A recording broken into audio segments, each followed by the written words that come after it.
All right, hey everybody, we're back. How's it going? It's time for the Oh Yeah Trek Watch as we discuss Star Trek Lower Decks, Episode 6. We're also going to review the Star Trek Day that happened on Tuesday.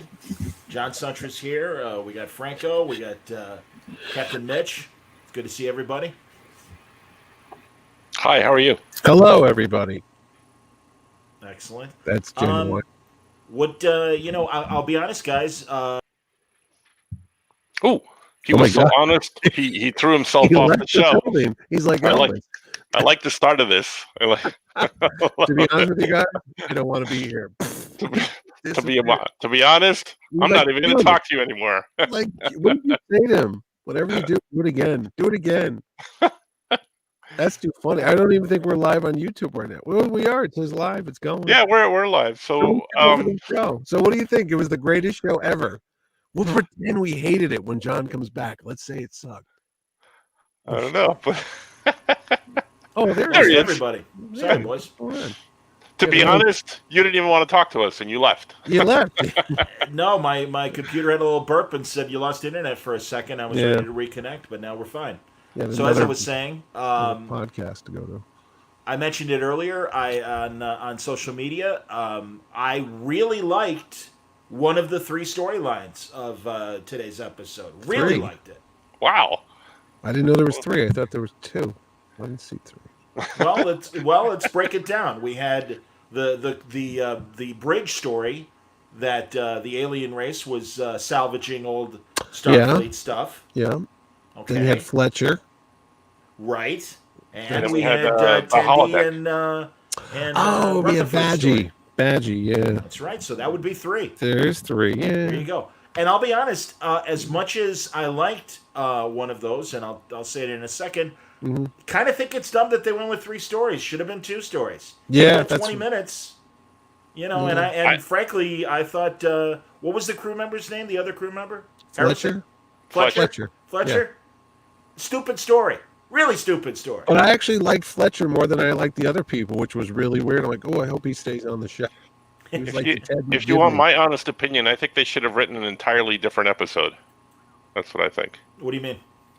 I thought all of them sucked. Really? I thought the whole episode sucked. I thought from the very beginning, the cold open, was with the sounds of the ship. I Yeah. thought it was maybe funny, and then I'm thinking, but maybe I've grown to dislike all these characters so much that I don't think this is funny. And then I watched the cold opening again, and I'm like, this is really not funny.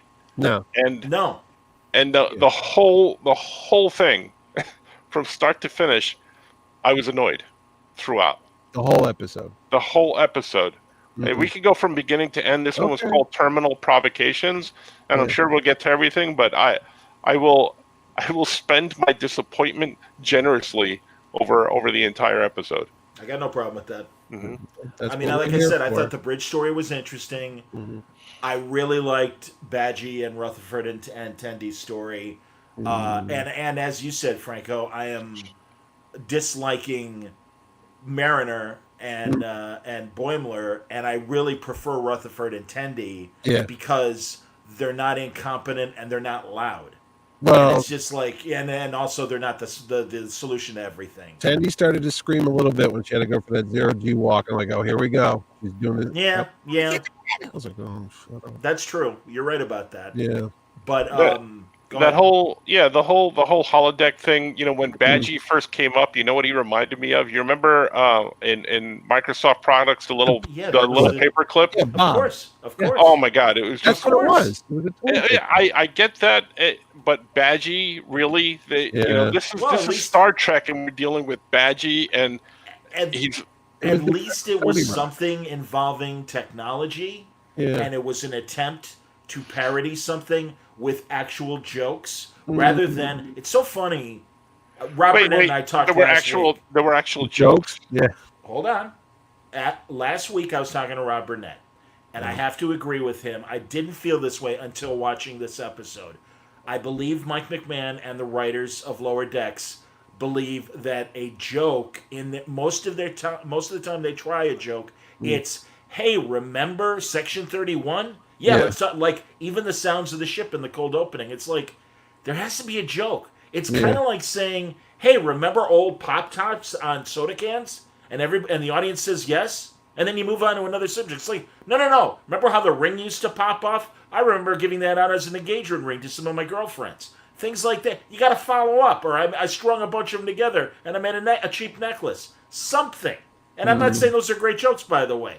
But you got to have like a part B to that. Hey, do you remember X? But these guys don't. And a lot of their BS that they think is funny, and you can already hear the tone of my voice, and I'll talk about the crap I don't like. No, a lot of it is, oh yeah.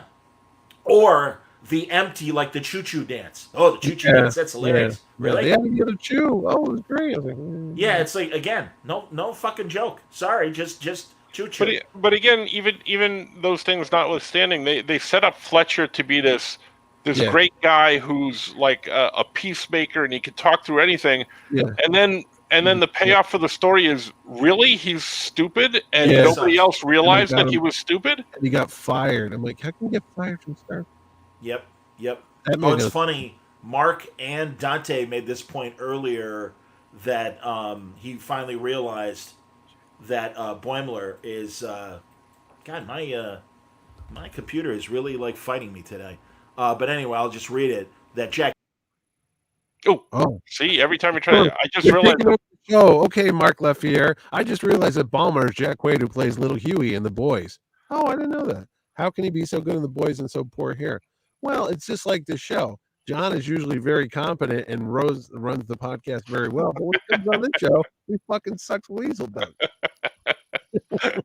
I mean, we have rain in my area, Oh, geez, he's and maybe back. that's what's Well, maybe that's what's messing with my thing that we have rain here. I don't know, but I was trying to put that comment up, and on my end it wasn't operating, and then of course my internet dropped out. But we're back, so that's fine. Yeah, it's all right. We already discussed the topic. Wasn't that the guy from 30 Rock, Jack? What's his name? Is the voice of Badgey? Yes, No. I think so. Oh, Yeah. It sounded. Oh, like was Yeah, it? the voice of Yeah, Badgey. yeah, I Jack think it was. McBrayer? the page that used to be on 30 Rock. It sounded just like him. I didn't look it up. Oh, but I it don't know. sounded- That's Yeah. I'll look up the cast list while we're But talking. even that, technology and stuff like that. But he was like, "I'm going to murder you. I'm going to Yeah. tear off your head." I've seen that somewhere I had no before, problem with that. too. I was like, I've seen this bit on another show where like the little helpful thing was becoming like a psycho killer. I'm like, I don't know where, but Yeah, but we've it's seen an original. To me, at least, that the Badgey story is a real Star Trek story. You can look at the Moriarty episodes of Yeah. Next Again, Gen, all- or you other know times that the holodeck went wrong, Mhm. and at least they built comedy from that, in my opinion. Yeah. No.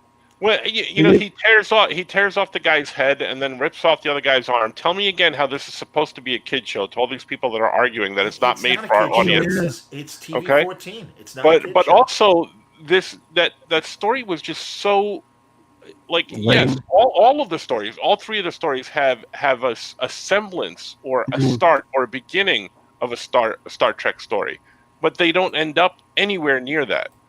It's the Fletcher thing where the core becomes sentient because it was hooked up to his brain. Yeah. How did he hook it up to his brain? How did he become so stupid? Like even before, like I thought maybe because the core he hooked it up. Now he's stupid because of that, but he was stupid before that because he hooked it up to that. Yeah. The whole thing just like. Well, that's why I hated that story. I You know thought when Fletcher's they- story sucked. It was When they went stupid. down the hallway and they saw the Delta, whatever that was, the rival lower decks team that comes on a different shift. You're Right. the one that does this to the seats or whatever, and you never clean off the whatever Right. positron break. I thought for a brief moment, because we always say the show doesn't know what it was, I thought it was supposed to be like a summer camp movie, like Meatballs, where they had the rivals and the different camp things. Now it's like, oh, now it's. But going they for didn't that. even pay off with that. No, they just kind of threw it up in the air, like you're lying, and then they fought, and then you never saw those. And people. then getting back to the thing with Badgey where they defeat him because he's Yeah. so tired out he can't come up the stairs. Hey, Yeah. let's freeze him out. Oh, hey, let me pull the answer out of my left butt cheek because I have no idea where this is going. There was no rhyme or reason to how he became sentient. There was no rhyme or reason to how to defeat him. Oh, There was no, he nothing became there. because Fletcher put that thing in his head. I thought it was tied Yeah, to but that they somehow. never explained any of that. They It never was made any stupid. connection to that. Yeah, I get that. That's what it was supposed to be, but there was no connection between Yeah. the two. No, again, Story-wise, this thing just fell apart. Fletcher's story sucked. I thought it was Were those stupid. alien race from the real live action show? I couldn't remember. They were trying to steal the junk. No, I don't think so. Okay. I was like, who's that voice? If they Is are, I that mean, little please Mark chat. voice? Tell me I'm wrong and give us the race. You But know no, I who's don't believe funny? so. The guy that's the security officer? Yeah, yeah. I thought he was funny. I was like, oh, what's going to happen? He's like, let's blow him up or something. I'm like, oh, Yeah, well, let's see more of the he wants to psycho always guy. attack, See, which is fine. he was sort of funny, but everything from him was telegraphed. He's a one-note pony. He's a Yeah. one-trick pony, and that's all he is every single time. So that's why it wasn't funny to me. I found out who Mariner's mom is. Remember the show Different World with Lisa Bonet? Yes. She's one of the actresses from that show. She was like Lisa Bonet's friend on there. She was never like the one that would get in trouble. She was the sensible one. I don't know if she's a voice actress, but she's on this show. I was like, maybe she's on there for a reason. They're trying to tie it into that. I don't know. Because I was looking at the cast list this week trying to figure out maybe there's a reason for some of these people to be on the show. We got a couple comments I want to throw up while we're talking, and Blaine says he suspects I'm right about upper level interference as far as the writing goes. I think the series peaked with episode 2. That was the funniest, most coherent. Since then, it's like the writers aren't having fun anymore, and everything is forced. And then, oh please, I might be dropping again because You can't see this. We can. Well, I'm not having the ability to put up a. I got nothing. Wayne says I got nothing for this episode other than it fest Star Trekky. The cold open reminded me of Snake Jazz from Rick and Morty. I'm looking forward to watching Star Trek First Frontier, the first voyage of the Enterprise with Captain April on YouTube. No unique and first time it appeared in Trek. Yeah. Dante Hicks. Oh, okay. Thanks, Dante. I thought there was. But everything annoyed me about this episode. Even when defeating the warp core, blowing it out of the airlock, and then it gets Fletcher a promotion. See, my tactics about speaking firmly and decisively about this episode have made Johnny run off and hide and cower. Exorcism. We finally won. We finally tell him every week, why are we talking an hour about this 20-minute disaster every week? But you know, I don't like to swear, but honestly, I'm watching this episode and I'm like, what the fuck did I just watch? See? What am I watching here? I'm amazed how long 25 minutes is when it comes to watching the show. I'm like, okay, this will be over quickly. It's only 25 minutes. And for God's sakes, I look at the watch and go, oh my God, there's another 10 minutes on this thing? Jesus, you sound like a daily. What does that mean? I don't know what that means either. Wayne, you're going to have to Is explain that my yourself. voice? I don't know what a daily is. The only dailies I know are mares. I know Jim Daly, the guy that played Barnum on Broadway, but that's another story. So, Tandy's mom is played by Dawn. Yeah, that's Lewis. it. Dawn Lewis. Oh, Dawn I remember Lewis. Dawn Lewis. Yes, that's who it was. It was the dorm attendant. I couldn't think of what. Yeah, thank you. Yeah. And Dante relates to Franco. Yeah, that's your own my problem, brother. Dante. Yeah, my brother. Because the episode sucked. Well, again, I felt at least with Badgey, they supported it. I liked that he was still, even as he was dying, was like, "I'm gonna cut your feet off." I thought that was funny. That was the only line that made me chuckle throughout the whole thing when he said, he's like, shh, and he's trying to, put him down easily, and he says, "I'm gonna cut your feet off," or something. That was funny. Apparently, you sound like a Dalek. Are you on your iPad, Mitch? No, I'm on my regular PC. I don't know what to tell you. It's cool. I don't know. I'm getting a little bit of static when you speak, Mitch. Oh, maybe it's Badgey. But that happens every week. So maybe it's Badgey. I'm just that kind of guy. No. It's Badgey. Badgey's messing with us. Yeah. I don't know. Go on. I can't think of anything to say about the show other than it seems like a long, painful job. Every Thursday, I told you, I groan that I have to do this. You would think I'd be happy to talk Star Trek, and I go, son of a bitch, I got to watch that show before we do this. I'm going to say something controversial. You ready, Johnny? Sure. I like the Orville better than I like Yes. Wow. Mm-hmm. I told you that weeks ago. Yeah, but I didn't want to believe you. I wanted to believe this show would get better. And I hate the Orville. Ask Johnny. I hate the Orville. But definitely they're going to make merch of it. Yeah, Dante thinks that they made Badgey so they can make merch of it. Maybe. That's what I thought too. I could see little Badgey T-shirts and stuff. And Wayne felt it was a painful episode to watch. Yeah. On a scale of 1 to 10, I will give it a 6 because again, I 6? thought. Well, I'll explain if you let me talk. I think 6 because I liked Badgey. Normally, I give it a 5, where it's like, it's all right. But I mean, I did think that Badgey was legitimately funny, but it didn't compensate for the crap of Fletcher. So I give it a 6 out of 10. But what about everybody else? I said 3. Did you say 3? Yeah. Why? Because if we're just saying Badgey was a throwaway one gag joke is the only saving grace of the show, then that shouldn't be a 6. That should be half a 6, which is a 3. So I gave it a 3. So yeah. I was on, when this show first started out, I was on the higher scale. I was in the 6s and 7s, and then it's been on a sliding decline since then. So on a scale of 1 to 10, I'm going to give this one a fart. I'm not even going to give it a number. It gets an audible sound. It registers a fart on the scale because from the minute the cold open all the way to the end, the only funny line was when Badgey was dying and I'm going to cut off your foot. That's the only one that gave me sort of a chuckle, but I found the whole thing stupid. I thought it was funny as he was, they'd ask him to do something and he had the buffering line kind of waiting for him and stuff. What references were there this week? The guy got transferred to the Titan, which is Riker's ship. I was like, okay. Attaboy. There's one. Attaboy. I know my Trek, even though I wish I did when I watched this show. And then they mentioned Q. They said, it's a Q. I said, there's a Q. There's a second. And there's usually 3 every week. And I'm trying to remember. Well, maybe the opening with the sound effects, like what the Enterprise sounds like. Maybe that's your 4th or your 3rd callback. Did they talk about Voyager? They said Voyager at one point, didn't they? And they also mentioned a Sulu maneuver, I believe. Yeah. And then we found out I sent John. I didn't send it. I think I sent it to Franco. Did you see the official Paramount timeline when the show takes place? It takes place. What did it say? 8 years or 10 years before Picard? Well, it was your link, Mitch. I figured you were going to talk about it. I looked at it. It's after Voyager, by the way. It's a couple years after Voyager's over with. So all the Deep Space Nine, all that's done with. And I think it said it was set in 2080. And Picard is 2399. Picard is, or whatever that is. I loved that timeline that you sent me. I thought it was great. When they got to the lower decks popping up there, I physically went. Ugh. Oh, it's really part of the continuity, the canon. Well, that's essentially what we kind of broke down last week. Yeah. Was Picard takes place 20 years after Nemesis. Yep. And Lower Decks is like 5 years. If they're saying 4 years or whatever, fine. Yeah. It's close enough. So, but no, I'm glad they finally did put out a timeline. That's cool. I'm assuming you guys watched nothing of Star Trek Day. Only what you told me about. Well, no, I read. That means you did. Did you watch or just hear what I told you? I was not going to sit through that. Okay, Franco, did you watch?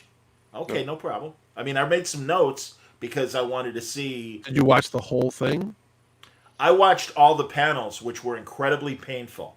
And I'll talk about that in a second. Worse than this? I mean, why? Boring? Are you done? Okay. I don't know. Yes, come on. I'm asking you. Mitch, Seriously. I'm talking. I'm going to say what you want me to say. Stop. Seriously, you got to stop interrupting. It's annoying. Seriously, please. Okay, so I didn't watch everything. They showed first episodes of all the shows, and then they showed a bunch of like favorite episodes. And in between, during the afternoon and in the evening, they showed 3 hours of panels representing everything, from the original series to Lower Decks. That said, the panels were between 20 and 30 minutes long. Mm-hmm. They were very dry, and they were very clinical.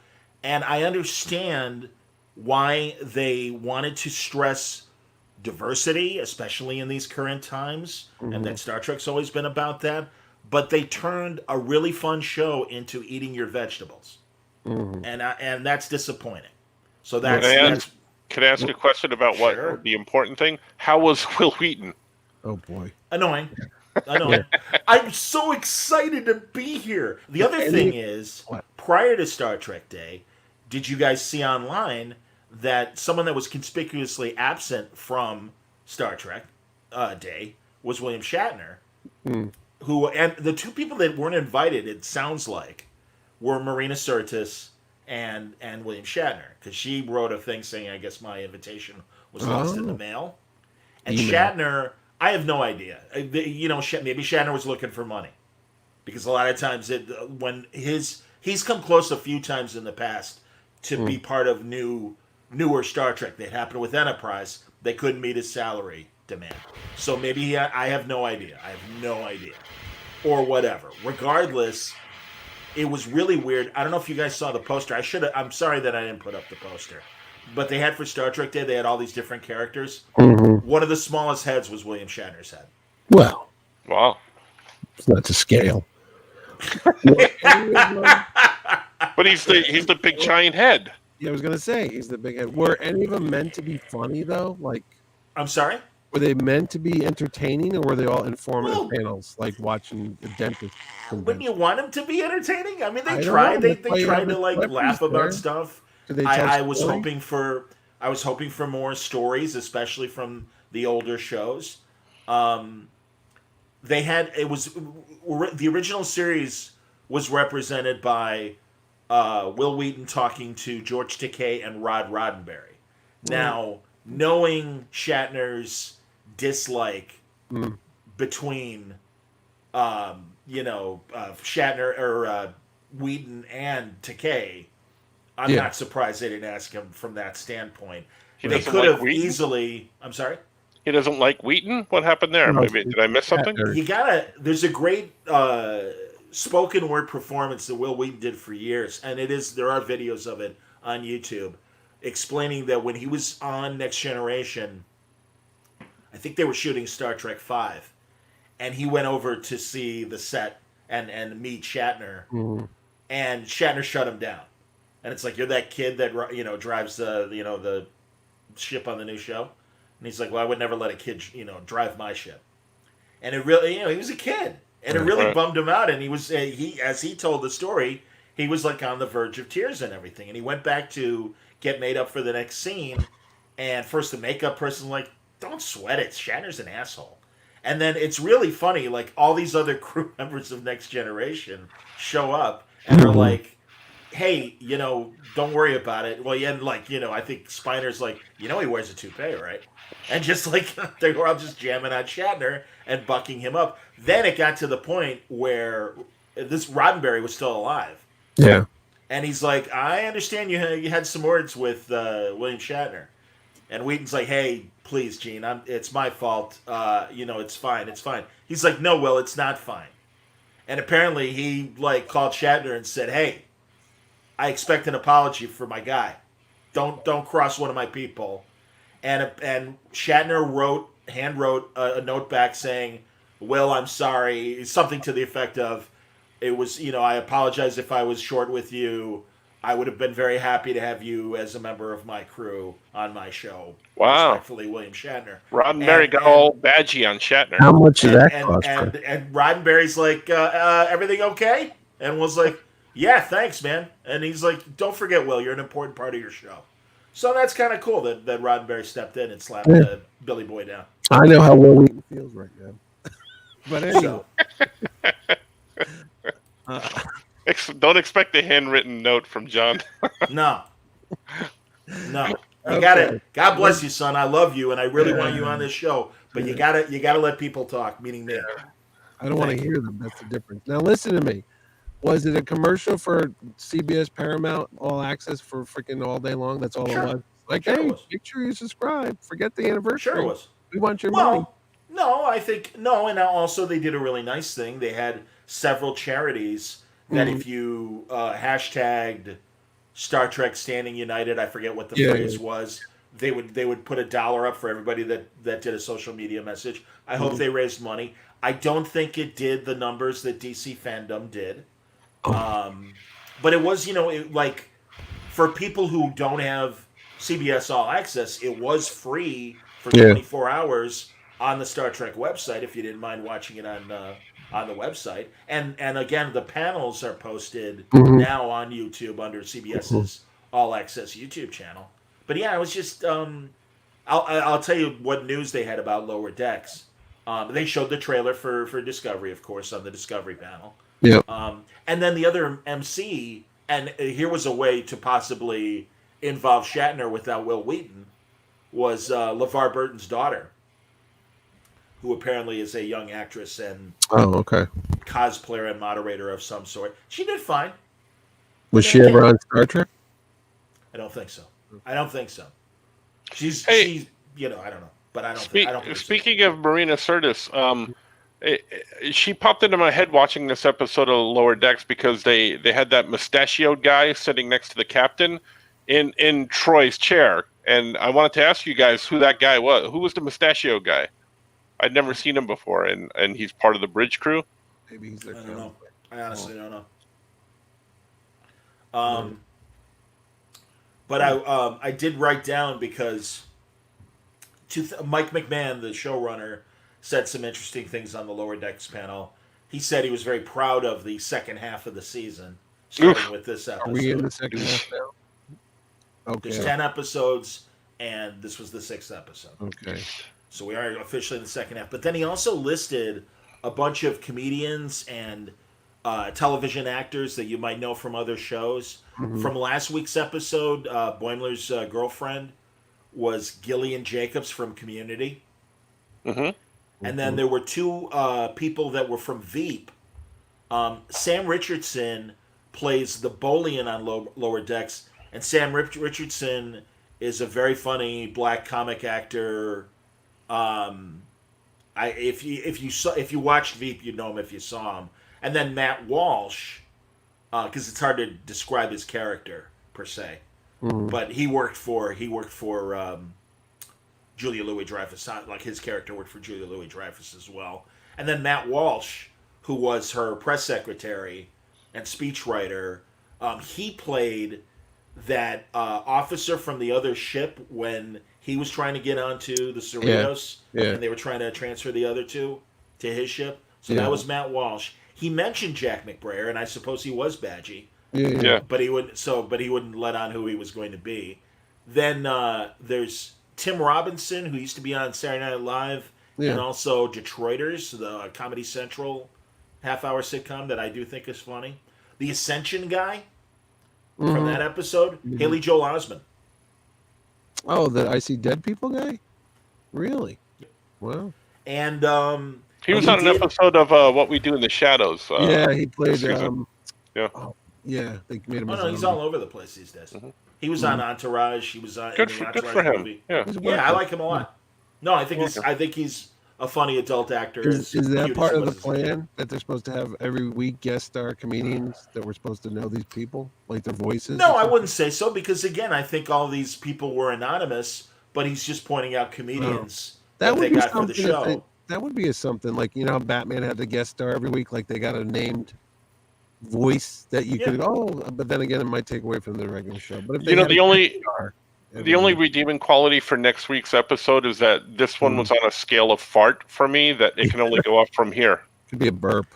And the other coming cameo, he stressed that it wasn't going to be a big plot line, but he did say John Delancey was going to have a full cameo, and they showed a montage of scenes from future episodes, and they just literally had like a 2-second clip of Q, literally saying one word. So that'll be cute, I suppose. Yeah, forgive me because I can't remember. Did John Delancey pass away? No. He's around. Renee Auberjois. Yes. Yeah. He did. Right. Yeah. No, him. I know. I couldn't remember if it was John Delancey had passed away or not. No. The Deep Space Nine panel had. I'm trying to think who wasn't there. O'Brien wasn't there, and Cisco wasn't there. Yeah, Cisco ain't doing anymore. But Terry Farrell and was there, and they had Nana Vister, and they had Armin Shimmerin and Cyric Lofton and Alexander Siddig, and the show and Ira Bear, the showrunner. So that was cool, and they said nice things about Renee, Nog and Renee. Yeah, oh, that's right. Nog said too. Yeah, they didn't have Nicole DeBoer. I like her. No, they didn't have her, unfortunately. Yeah, but they did have Terry Farrell. And again, it was just like the panels were fine. I'll confess I didn't watch the Voyager panel yet. I will. I mean, I'll watch all the crap, but I didn't watch the Enterprise panel yet. Now that I think of it. So if anyone did it on the chat, anybody on the chat watch Star Trek Day? And any thoughts from anybody? Speaking of X-Files, Yeah, don't Mitch. You got to remember this is also audio, so you should. right, if you're going to read something, read it out loud, buddy. Do your job, buddy. Well, you started doing it, so I figured I'd let you do it. I'll do it. Speaking of the X-Files, Fox is producing a pilot of the X-Files Albuquerque, a half-hour animated series. Oh, I heard about this, about the agents who investigate cases beneath the notice of Mulder and Scully. Seems like Fox exec like Lower Deck, or at least the numbers. It depends on where it shows up. If it's going to show up on CBS All Access or Fox or something like that, But again, there's a potential for comedy there that I could see if it's done right. I wouldn't have a problem with Lower Decks if it was funny. It's just consistently like, I'm starting to. I don't want to be, but I'm starting to be like Mitch, where every week I'm like, crap, I got to watch another one. And I don't want to be in that place because I like Star Trek and I want this show to be funny. I thought the first couple of episodes were meh, I thought the third episode was but it just went on a sliding downhill slide for me. And I thought, hey, we get to episode 5. It was really bad. It can only go up from here. And it looks like they found a shovel and just went deeper. Well, it's funny. X-Files had funny. Yay, he cut out. Humorous. I said X-Files had humorous episodes during its run, so it's not that stretch to do it. But even Star Trek Next Generation had some funny episodes here and there. Of course it did. Deep Space Nine with Quark and Odo, they had funny bits too. And I'm like, you can do humor on Star Trek. I don't know why suddenly it's become impossible just to take those comedic elements from the previous shows and make it a half hour.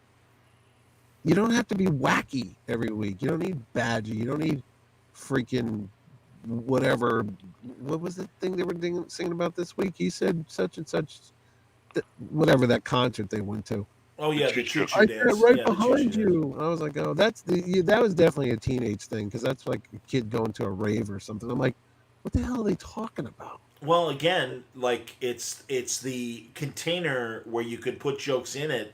But the containers are empty. I mean, they give you the delivery system, but they forget the fun. Right, and I know that there's different writer rooms that are set up differently. Sometimes in a writer's room, like I know when they did Deep Space Nine, they were all in a room together. Literally, they would map out the show. And our Harley Quinn, I know that they have an overarching theme, but that all the writers are writing separately. Episodes, but they all tie together and they're good. I don't know what they're doing here. It doesn't really matter. It's just, but it's not working. I can't believe that they're putting out this show and they're getting the the animatics together or the storyboards together and they're putting this together and no one's seeing that it's not funny. There's not one person that's pointing out things that just aren't working. I talked to a friend of mine who's 60 years old. And he's been a Trek guy since it first premiered. He's the biggest Star Trek. He could beat John in any trivia contest. He lives and eats and breathes this stuff. He says he even forgets to watch this show. And he can't believe he does it. He has to sometimes watch 2 episodes back to back because he doesn't even remember, it's on anymore. So he loves Star Trek. I'm not kidding. He's met Takai. He's met the whole cast. He's done my show. He's worked the panels. He doesn't even think about this show. And I got to go watch Lower Decks.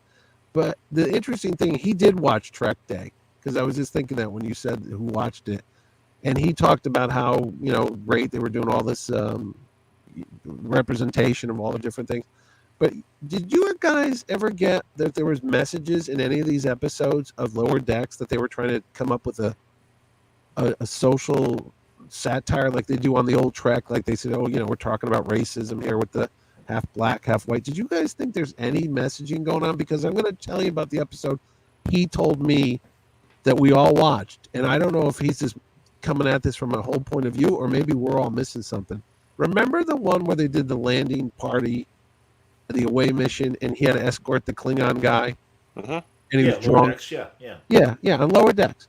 And at the end, the Ferengi attacked them in the woods on the way back to the shuttlecraft. And then it was really Mariner called the guy and said, "Do me this favor."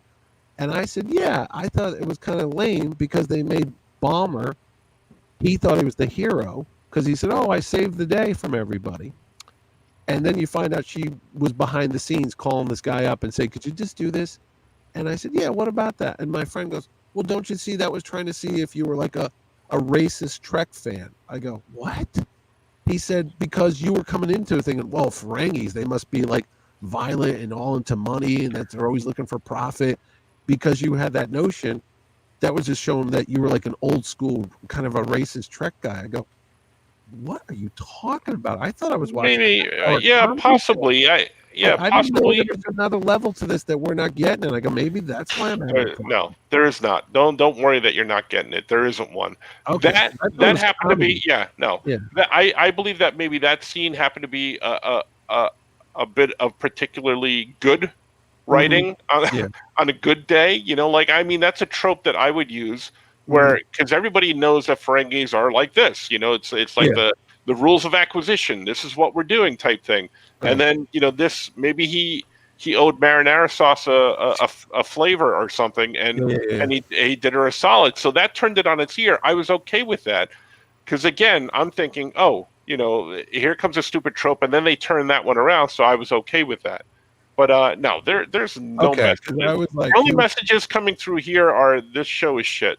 no, That's the only because message he coming was through. defending it, and he was saying that it's really well written, and that we're not giving it a chance. And then he said we were hate watching. I go, "No, we're not. I go every week into this with my eyes wide open, hoping to laugh my ass off and come and talk to you guys about how funny it was. And every week it lets me down, and I go, I'm a freaking sadist. I keep coming back to it, hoping that this is the magic time, but it's not working." And that's why I was like, maybe it's us. And he's 60. He's older than us, so it can't Go, be. Johnny.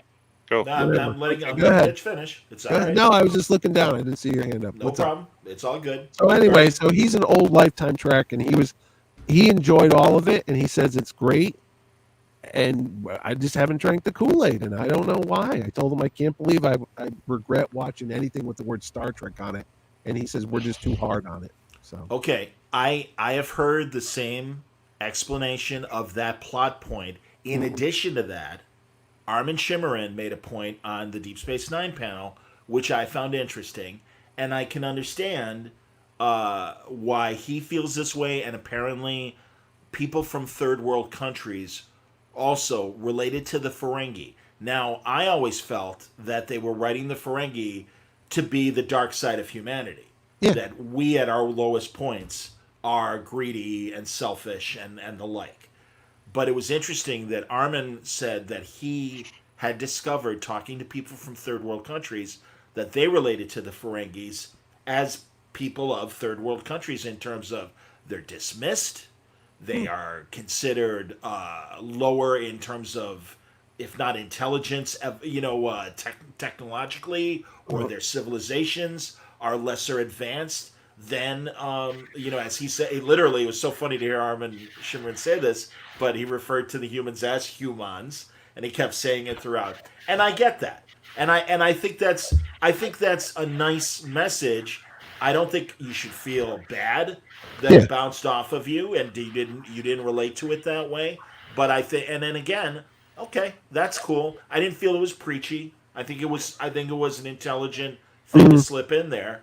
And yeah, I mean, I took it the way Franco did in terms of, yeah, instead of the obvious, here's a Ferengi that, much like Nog or Mhm. Ram, there are examples of good Ferengis that don't just want to swindle shit from you. And Right. Well, I was going to say that if you watch Deep Space Nine, you watch the entirety of it, and then anywhere else that you see Ferengis in Star Trek, it's that surface of this is what Ferengis are, Yeah, but they're a lot deeper. I mean, they're a lot more human than they were Ferengi in some of those stories where with yeah. Quark Nog and then him later becoming the Grand Nagus.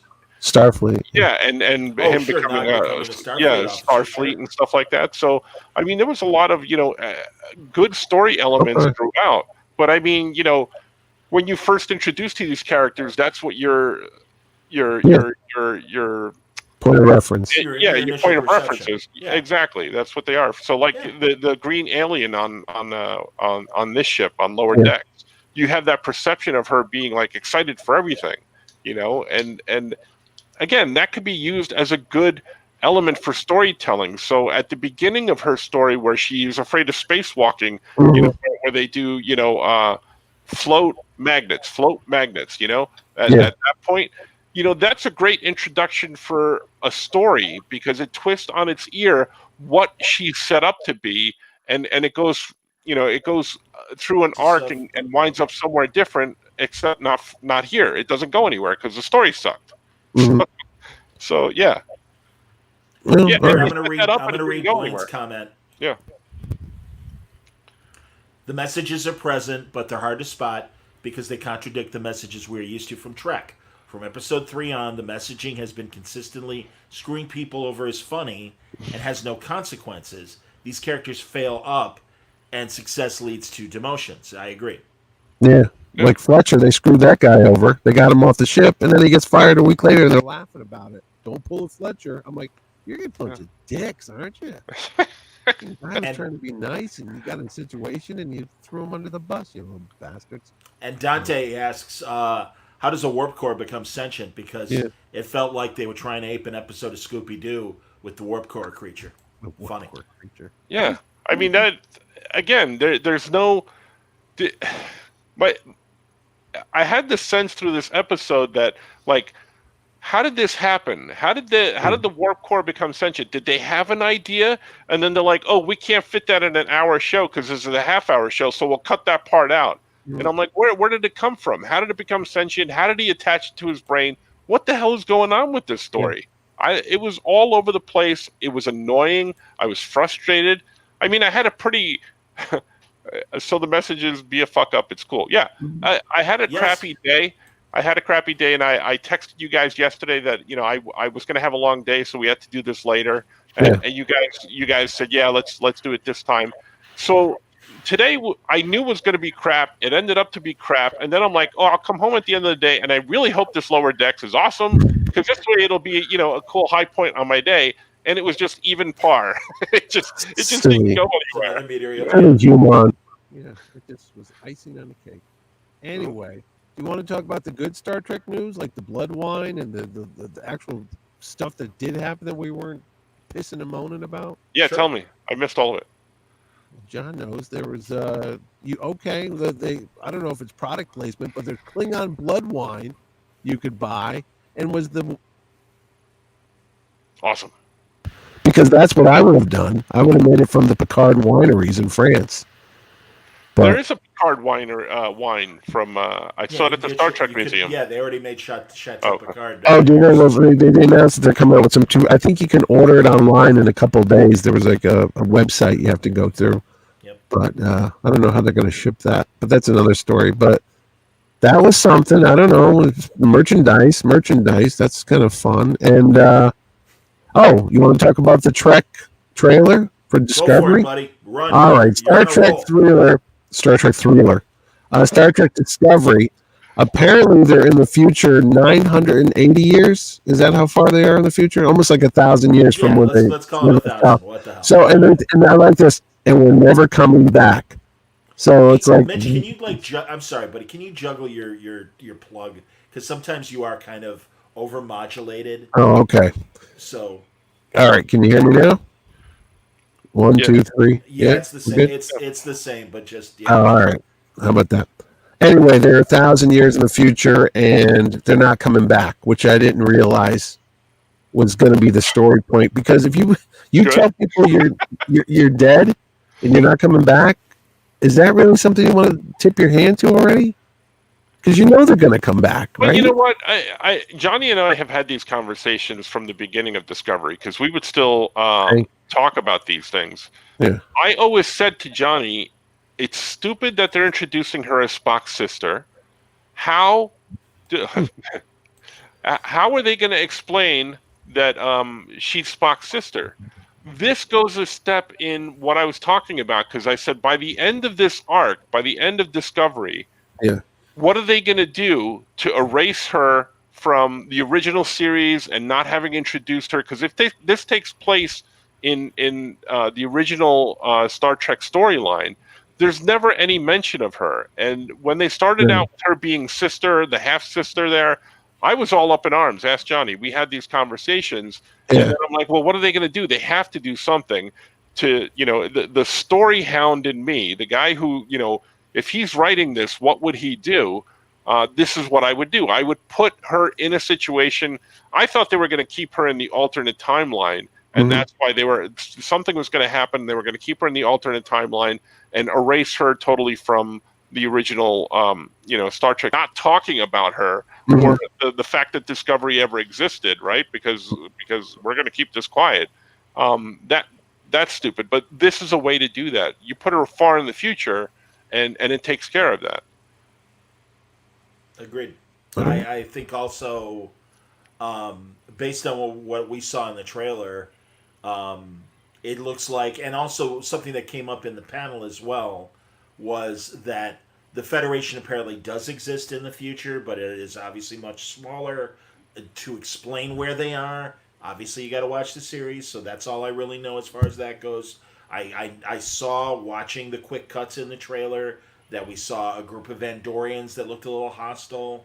The guy that suddenly will likely be some sort of romantic interest for Burnham seems to be that same guy from the Calypso episode. Mm-hmm. Yep. So I'm sure we'll find out a little bit more about that guy's deal. Yeah, and also that Discovery is damaged when it lands wherever it lands. So I suppose they could use it as a base, but it doesn't really look like it's, going to be flight worthy anytime soon. That said, who knows? I mean, again, we'll see what happens in 13 episodes. But I was going to say, Johnny, you and I have talked about these episodes, and the only thing I really liked from Discovery was Pike and that storyline. Yeah. Burnham and all that stuff. The Spore Corps. I'm very down on the whole thing as we went along. I'm kind of sort of excited for this new season. I really hope that it brings me something like, wow, I can't believe they turned this around or they went in this direction. I'm looking forward to it. I want to see what happens. And hopefully it won't be disappointing like Lower Decks or some of the past Discoveries. Blaine makes two interesting points regarding the Spock-Burnham relationship. He's right. He's had a history of keeping his family relations private. We only knew Sarek was his father because Amanda told us so. We only knew that he had a brother when Sybok showed up, which is also true. And then he further says, Discovery writers were careful to set Burnham's adoption after yesteryear. They seemed to love the animated series, which introduced also the idea of Alice in Wonderland as a bedtime story. That's true. I'll give you that. But now that we've been introduced to Sarek and we've been introduced to Sybok, you wouldn't think there's any mention of Burnham anywhere? I mean, obviously she didn't exist in anybody's mind. But no, what my argument is, if that's your argument, Sybok or Sarek or somebody along the line would have said, "Oh, don't you know anything about Spock's sister or something like that?" Again, but those things were created before the idea of a sister. So of course I understand that. I get that. So in existing continuity, no, until if there's something that happens in the Pike series, Strange New World, that makes some sort of allusion. But they already covered it in a very ham-fisted way in Discovery, saying, okay, the Discovery incident, nobody's allowed to talk about that anymore. Right. But that's what I'm saying. Beyond the crew, there are all the family members that they left behind. So do they have muzzles as well? It doesn't make sense. They signed NDAs. They got a lawsuit if they open their mouth. It's kind of like Talos 4. They can't talk about that either. That planet, the Forbidden Planet. Yeah. No, I understand your explanation, and I'm totally on board because it wasn't thought of back then. But I'm saying my argument for continuity. If you're going to introduce this sister, she's never been talked about in any circle whatsoever. But neither here nor there. Wayne says Blaine. Sorry, the spore drive is the worst science in the history of the franchise, and it breaks the stories so incredibly horribly from then on. Yes, I believe so. And that's another thing. It looked like and maybe the ship does get repaired. I have no idea, but Yeah. it did look like there were, based on the trailer, a couple scenes of them. It looked like they were using the spore drive. I Yeah. hope it doesn't happen. But When they whatever. first introduced the Spore Drive, by the way, I was thinking, "Whoa, I did Yeah, some right. mushrooms, man! Yeah, sure. Look at me flying through space." Yeah, that's Exactly. It was kind of depressing though that there's no Starfleet around 1,000 or 900 years later. It's like, oh wow, everything's Well, gone. we'll see. We'll Because see. again, the But Federation again, exists on some level. Yeah, it's got me excited to see what happens, and I hope it's good. yeah. That's all I'm saying. Yeah, I don't know, man. I talked to some of my sources that are behind the scenes, and they're like, not too good. So we'll see. I mean, Discovery had its parts to it. The first season with Captain, what's his name from the parallel dimension, that was clever. I thought. Lorca, I agree with you. Lorca, Richard. yeah, I yeah. liked. Yeah. I thought Lorca was interesting until they made him creepy and Yeah, was perfect and I had to yeah. burn him, Yeah. and that disappointed me. But Mhm. whatever, because again, hey, look, it's an evil white guy. What are the odds? And what's the captain's name? The evil captain that was. Michelle Yeoh. Giorgio.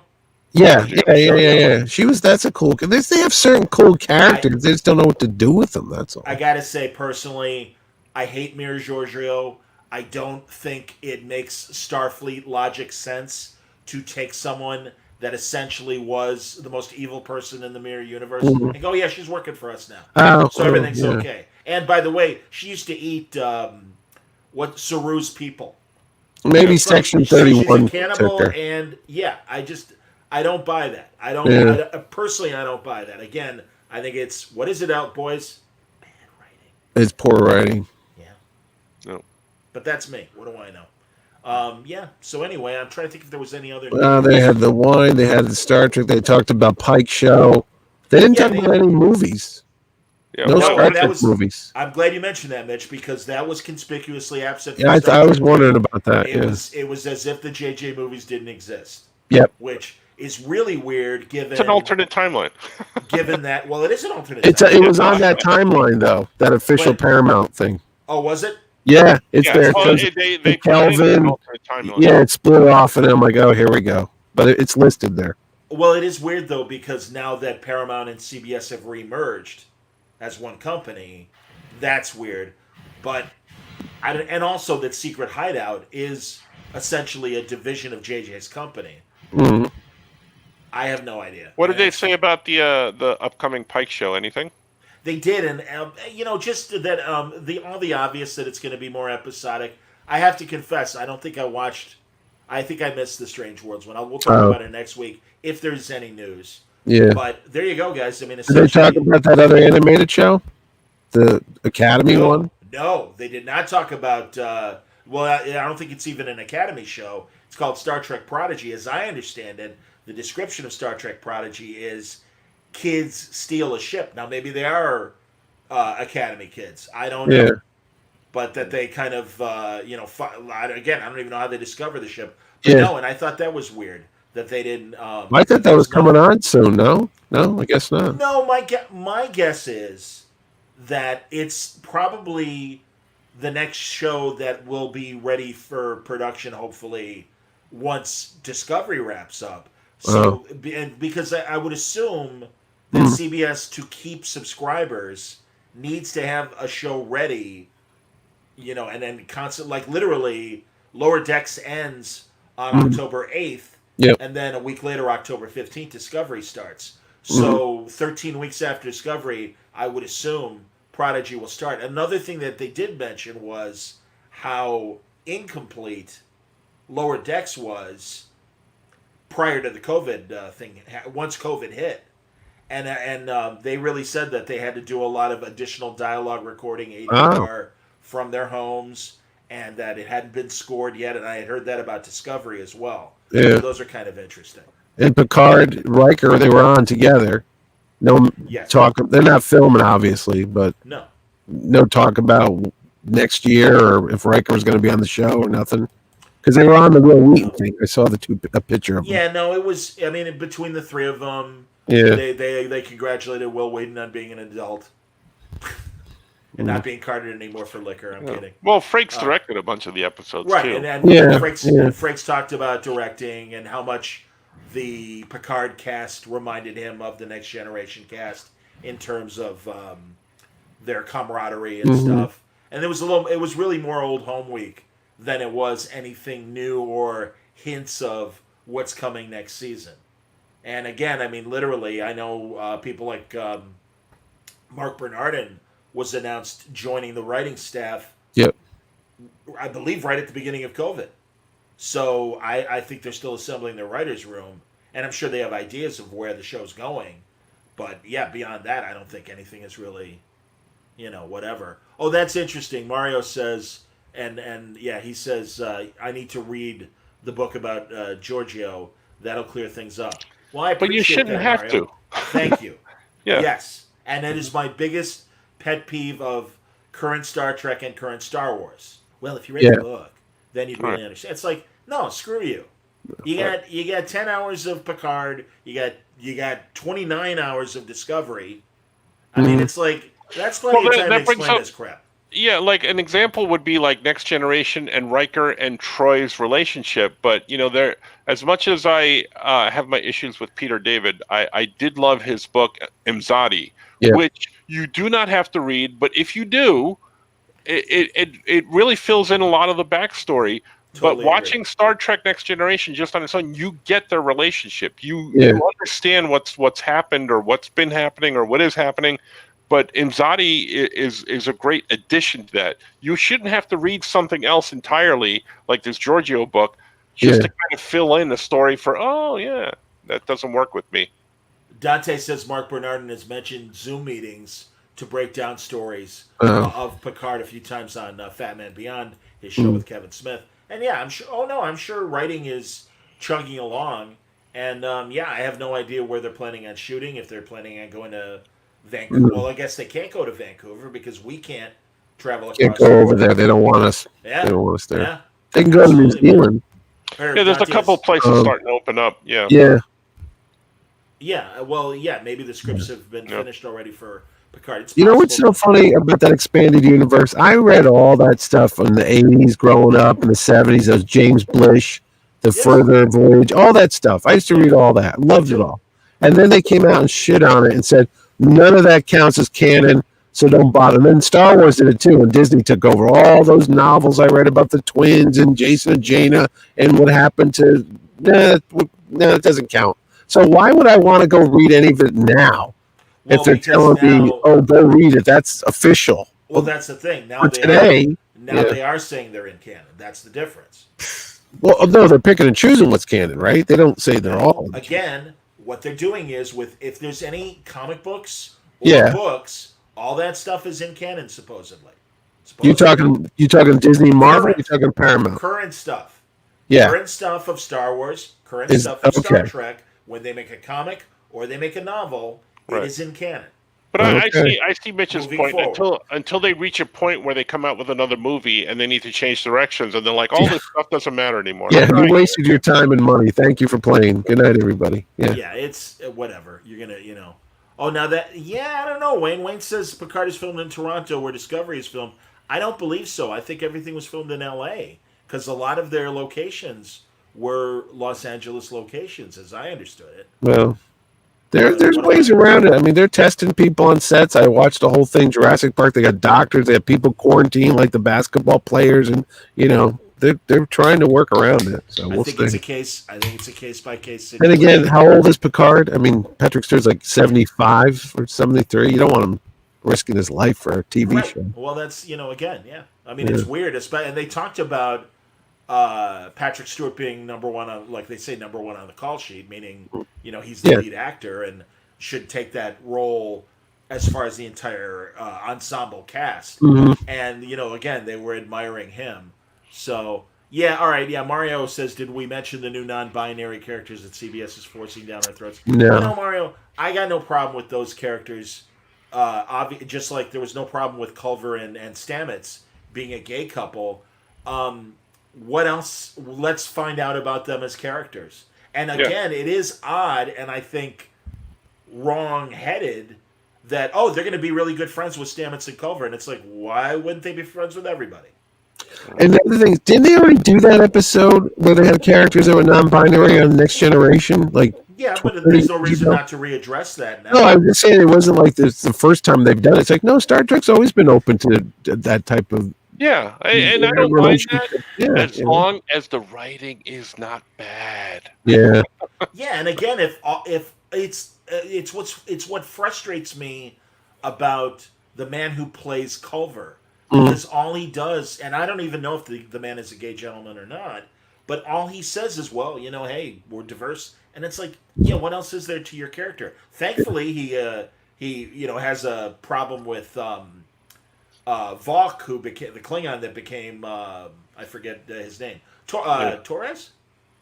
I forgot. the one they did the operation on that became human. Yeah. That guy, yeah. Yeah, I mean, in the second season, he obviously didn't like Vok, whatever his name is. Yeah. And so that was cool. But it's like, yeah, come on, man, Jesus. It's like, they're so it to me defeats the purpose of diversity if all you can tell me is, hey, look, we're diverse. Look at this person. He's diverse. Yeah. What else has he got? Well, he's diverse.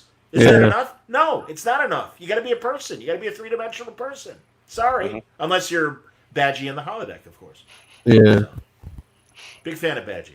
I hate Badgey. I hate that paperclip. I hate Badgey. Exactly. It looked just like him. I understand. All right, final comments. I have no problem. It's just the execution. Yes, purposely pointing out instead of letting it happen again. Well, let's see what happens in the third season. And also, I think it's great that they're introducing these new characters. But it's like, okay, so does that mean that the bridge crew is going to have even less time, and we still won't know who the fuck? I don't know their names. Yeah, 3 years. Again, it's like these. It really infuriates me that show has such a large cast, and you don't know any of these people. And again, it's this idea of one story a season. And it's like, okay, but you're blowing off all these people. And also, it's been the Michael Burnham show for the last 2 seasons, but she's not been captain. Right. So now it seems like she's captain, but it's not Michael Burnham. I think Saru. No, Saru's the captain. I understand that, but I understand that. But in the trailer, it almost looks like, oh, she's the captain again. Oh, that's what I'm saying. Absolutely, no. And again, the most ironic things they've all said, and it even happened either in the trailer, pardon me, or a scene that they showed that once again, whatever mystery is tied to Michael Burnham. And it's like, Jesus, like, my God. Let somebody else have a chance. This is the show they made. What are we going to do? That's fine. Yeah. I didn't mind a show where we had the story coming from a second-tier officer as opposed to a captain. Right. But the fact that it is just the Michael Burnham show is really annoying. And that's my hope when we have these little flashes of Lower Decks where I'm like, okay, well, at least the Rutherford Tendy story was interesting. Yeah. Or, again, that one episode. And it was so interesting, the Lower Deck cast made the point. The woman that plays Marinara is like, I really like the third episode where Boimler actually was kind of the hero of the story and was competent. And it's like, they're supposed... And they they're all Starfleet. They said it on this week that, Starfleet, we're the best of the best. Yeah. And it's like, not based on the way you guys portray yourself. No, she yelled it out. She goes, I'm as Starfleet as hell. I go, well, if you were, you wouldn't be saying that because that's not what Starfleet does. And hey, don't tell me about Starbase 80. Starbase 80. That was the other part that made me laugh. They all threw that. No, not that. The Starbase 80 thing was stupid, but when that guy echoed it, whoa, Starbase 80, damn, like that made me laugh a little bit. All right, to me, it was no different than the cold open of, no, the ship sounds like this. I mean, whatever. No, reference to Starbase 80, well, like, you don't know what it is. But, when the guy echoed it, like, when everything was quiet and you hear, like, off in the distance, Starbase 80, damn. And Blaine is right.